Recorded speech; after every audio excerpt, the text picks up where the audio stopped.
Hello gorgeous trainer friends, and welcome to the first video of the background viewing prior to starting our challenge next week. I wanted to bring you some videos just to give you a little bit more information in and around the area that we're going to be looking at, and to that end we are starting with a brief and not exhaustive history of online courses. And one of the reasons that I wanted to bring you this video is if you're anything like me, you would be quite interested to have a little bit of background about the thing that you're learning about. And I suspect that for some of you, your discovery will be a little bit like mine was, in that online courses have been around for much longer and also much shorter than perhaps you thought. All will become clear. Let's begin. So I want to start with a little bit of a definition for you, and it's a sort of definition, as you'll see, because if we take all training and put it inside this lovely little circle here, we can define online courses as those that fit in a very specific category. So if our first category is face-to-face training, then every other type of training is defined as not face-to-face, and it's important to have this definition because the first not face-to-face training actually started in the 1840s, and it was started by this chap. And in case you're not familiar with this particular portrait, this is Sir Isaac Pitman, and he developed Pitman shorthand. So Pitman shorthand was the first widespread and recognised correspondence learning course. So he actually developed the Pitman shorthand in the early 1840s and started delivering it, I think 1843 is the date that's springing to mind. So that was 170 more years ago, so you might imagine that the rest is history, but it kind of is, with some significant sort of jumps in there. So let's go through a bit of a timeline. So in the 1840s, as mentioned, Pitman started his correspondence course. So his shorthand actually wasn't the first shorthand to be invented, but it was the first to gain widespread recognition because of this correspondence course.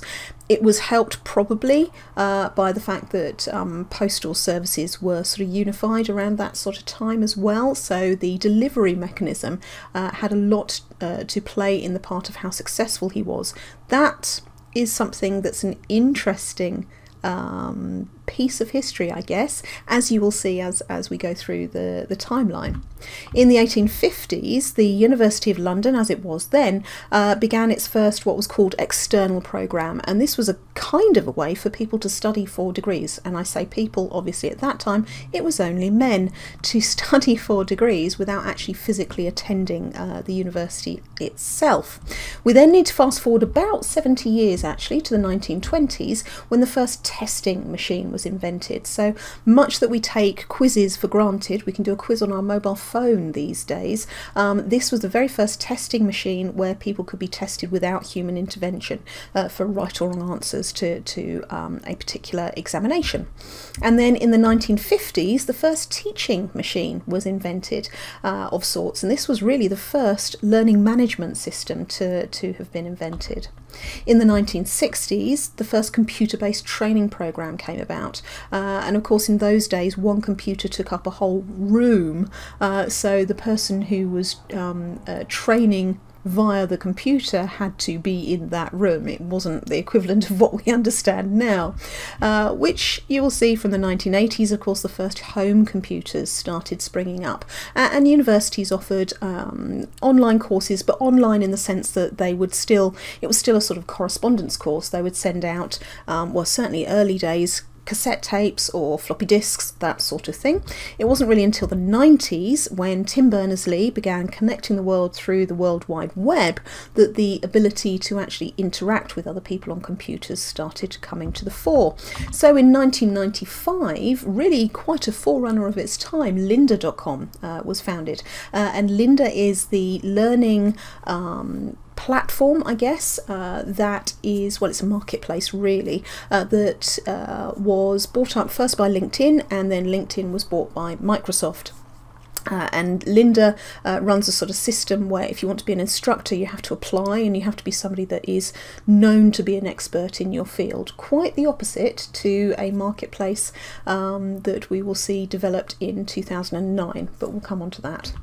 In 2002, Moodle was founded, so some of us will have fond and not so fond memories of the Moodle system and the early days of corporate online courses, which were really nothing more than multiple choice quizzes in many cases, and in some cases still are, but least said, soonest mended and all that. Then the Khan Academy was founded in 2006 along with Allison in 2007, kind of grouping those two together because they offer free courses for people, but they're not connected to universities necessarily. In 2008 was the introduction of the first mainstream, what's known as MOOCs, or Massive Open Online Courses, and these are predominantly, I want to say exclusively, but I'm not entirely sure, courses offered by universities, particularly American universities, very, very popular through those, and the idea was to provide this level of education for people for free globally without them having to attend the university, and of course university places are constricted by the number of people they can teach at any one time, so online courses, the joy, the discovery, the real push for these at that time was around how so many people could receive a high level of education without having to physically attend. In 2009, Udemy, the marketplace, was founded, currently at 20,000 instructors and 17 million students globally, and Udemy is an example of, it's a polar opposite, if you like, to Linda. There's no restriction on who can provide an online course, providing they can provide it at the appropriate video and audio quality for Udemy standards. So there's no entry qualification for anybody in terms of the content that they want to teach. Kajabi is another platform that was founded in 2009. That's now known as New Kajabi, and it's more than just a platform actually. It's a kind of platform slash membership site slash lead page generator, landing page holder, marketing funnel. It's quite all singing, all dancing, and costs to suit. 2010 was when Skillshare, which is also a marketplace, was founded. Now only a year after Udemy, but Skillshare really took off in 2016 when Udemy started playing around with their pricing structure, and many instructors started migrating to other methods of providing their courses online because they were unhappy with the way things were progressing with Udemy. In 2012, Coursera and Udacity were set up, and these are marketplaces really for university courses, and certainly the world's most popular online course, which is called Learning How to Learn, is available through Coursera. So it's interesting to take that course, if nothing else, just to see the science behind how we learn the way we do. Thinkific, a platform, was set up in 2012 as well, as was LearnDash, which is a plugin. In 2013, Teachable, which is also a platform, was founded. So Teachable and Thinkific, very similar to each other. Teachable, in fact, which started life as something called Fedora, was set up by a couple of instructors from Udemy who were unhappy with the way things were progressing with Udemy, and decided they could set up their own platform much better than that as coders, which they did, and Teachable is currently the most popular platform of the ones that are available to anybody to purchase. And then in 2014, Zenler, another platform, was set up. Zenler has the capacity potentially to rival Teachable and Thinkific, and also potentially New Kajabi actually, but in online course creation, as with many things, there is a saying, which is that done is better than perfect, and this is designed to help you understand that you can tweak and tweak and tweak, but unless you get something out there, you're not going to get any sales. Unfortunately, the developers of the Zenler system seem to be stuck in an endless loop of trying to perfect things at the moment, so the new Zenler has been promised pretty much all year, and still no news as to when it's actually going to be available.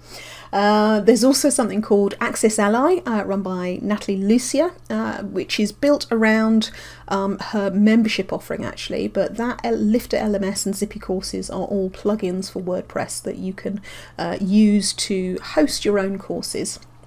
I say host, sometimes the video options are slightly different, but generally the principle is the same on there. And there's other things, other plugins that you might have come across as well, depending on whether you're trying to set up a membership site or not. Most commonly, if you set up a membership site, that will have the ability for you to host courses, or at least provide links to online training of some description in there. I currently use a mixture of Teachable and something called MemberPress on my various websites, but there are lots of options for you. That's where the timeline ends. That's not to say that nothing's happened between 2014 and 2018 as we are now. It's just that most of these platforms, marketplaces, plugins have been working on getting more people into the system to obviously make more money and getting more people to become instructors. So you might be thinking at this point, well, okay, fine, Ginette, but so what? And quite right too. The point that I want to make is that this is a young industry, okay? So most of us will have been training possibly for longer than some of the people who are teaching online have been alive. I don't want to scare you with that, but let's just let that one sink in for a little bit. There are very few qualified, certified or accredited trainers running online courses in the independent online course provider sense of it. There are some that are out there, no doubt, and some that are very, very successful, and then there are also some people who have discovered talent for online training and online teaching, and that's fantastic. But the vast majority of people out there are enthusiastic amateurs. So they haven't been trained in how to deliver learning. They don't know what learning objectives are. They aren't sure necessarily the best way of helping their potential students, their online learners, understand a concept.